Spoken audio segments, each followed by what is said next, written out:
Good morning বন্ধুরা। আজকের সকালে বরাক উপত্যকা থেকে আসা কয়েকটি গুরুত্বপূর্ণ খবর হলো, করিমগঞ্জের জেলাশাসক বিজেপির এজেন্ট বারবার সংবাদ শিরোনাম দখল করেছেন করিমগঞ্জের জেলাশাসক প্রদীপ কুমার দ্বিবেদী। তিনি গতকাল বিভিন্ন স্থানে স্থানে পরিদর্শন করেন, অর্থাৎ গতকাল 163 দ্বারা জারি ছিল এবং 6 সেপ্টেম্বর ধর্মঘটের ডাক দিয়েছিল বিভিন্ন সংস্থা সংগঠনগুলি।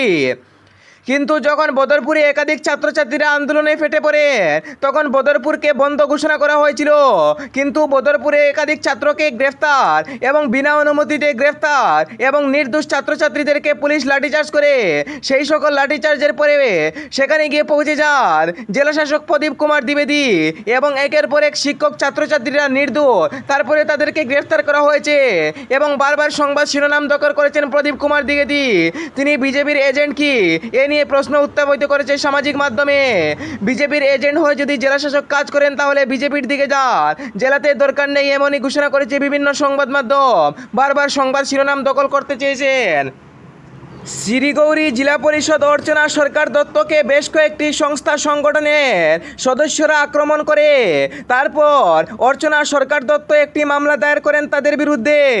গতকাল 6 জন বিভিন্ন সংস্থা সংগঠন থেকে গ্রেফতার করা হয়েছে বলে জানা গেছে গত 6 সেপ্টেম্বর আন্দোলনে গিয়ে বিভিন্ন জড়িয়ে পড়েন বিজেপির এজেন্ট এবং কংগ্রেস এজেন্টের মধ্যে তুমুল হট্টগোল চলে, তারপরে দুজনকে গ্রেফতার করতে সক্ষম হয়। তারপরে সময় যাওয়ার পরে বিজেপি প্রার্থী অর্চনা সরকার দত্ত তিনি একটি মামলা দায়ের করেন। মামলা দায়ের করার 24 ঘন্টার পরে গতকাল 6 জনকে গ্রেফতার করতে সক্ষম হয়েছে পুলিশ। জানা গেছে 6 সেপ্টেম্বর ধর্মঘটের ডাক দিয়েছিল এই সংগঠনগুলো, তারপরে তারা বিভিন্ন অফিস আদালত ঘেরাও করে রেখেছিল।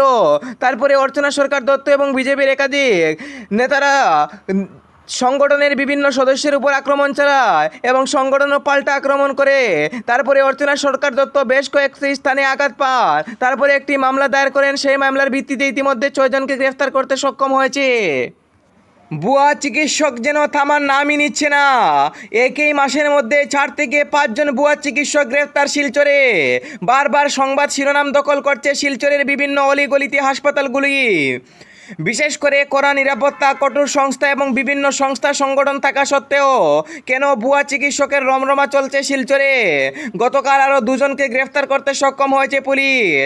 ইতিমধ্যে জানা গিয়েছে তারা বেশ কয়েক বছর ধরে এই রকমের কাজ চালিয়ে যাচ্ছে। পুলিশ প্রশাসন বারবার তাদের বিরুদ্ধে জোরালো আবেদন জানিয়েছে যাতে ভুয়া চিকিৎসক ধরা পড়লে তাদেরকে কড়া ব্যবস্থা করা হবে। মুখ্যমন্ত্রী বরাক উপত্যকায় এসে বলেছিলেন যে যারা ভুয়া চিকিৎসক থাকবে তাদের বিরুদ্ধে আইনি ব্যবস্থা করা হবে। গতকাল আরও 2 জনকে শিলচর থেকে গ্রেফতার করতে সক্ষম হয়েছে পুলিশ। পাঞ্জাবে বন্যা পরিস্থিতির কারণে মৃতের সংখ্যা লাফিয়ে লাফিয়ে বৃদ্ধি পাচ্ছে। খুব শীঘ্রই প্রধানমন্ত্রী পরিদর্শনে যাচ্ছেন। ভারতের বিভিন্ন সংবাদ মাধ্যম NDTV, news India, India TV ইত্যাদি সংবাদ মাধ্যমের শিরোনামে জানা গেছে যে পাঞ্জাবে বন্যা পরিস্থিতি ভয়াবহ থাকার কারণে মৃতের সংখ্যা লাফিয়ে লাফিয়ে বৃদ্ধি পাচ্ছে। তা নিয়ে এবার বন্যা পরিস্থিতি পরিদর্শনে যাচ্ছেন ভারতের প্রধানমন্ত্রী নরেন্দ্র মোদী। প্রধানমন্ত্রী নরেন্দ্র মোদী বিশেষভাবে আর্থিক সহায়তা করেছেন। বর্তমানে কেন্দ্র সরকার কোটি কোটি টাকা বরাদ্দ করেছে যাতে বন্যা পরিস্থিতি মানুষের কোনো আশ্রয় শিবির থেকে সামগ্রী বিতরণ করা হয়। ইতিমধ্যে বিভিন্ন প্রকল্প পরিষেবা গ্রহণ করছে কেন্দ্র সরকার ও রাজ্য সরকার। খুব শীঘ্রই বন্যা পরিস্থিতি পরিদর্শনে যাচ্ছেন ভারতের প্রধানমন্ত্রী নরেন্দ্র মোদী এবং বন্যা পরিস্থিতিতে মৃতের সংখ্যা লাফিয়ে লাফিয়ে বৃদ্ধি পাচ্ছে ঘোষণা পাঞ্জাবের বিভিন্ন জেলার প্রশাসনের। জেলা আধিকারিকরা জনদরদি তথ্য থাকার সক্রিয় দিয়েছে যাতে কোনো মানুষরা বিপাকে পড়লে তাদেরকে সহায়তা খুব শীঘ্রই করা হবে। এনজিও এবং সংস্থাগুলো খুব শীঘ্রই কাজগুলো শুরু করছে।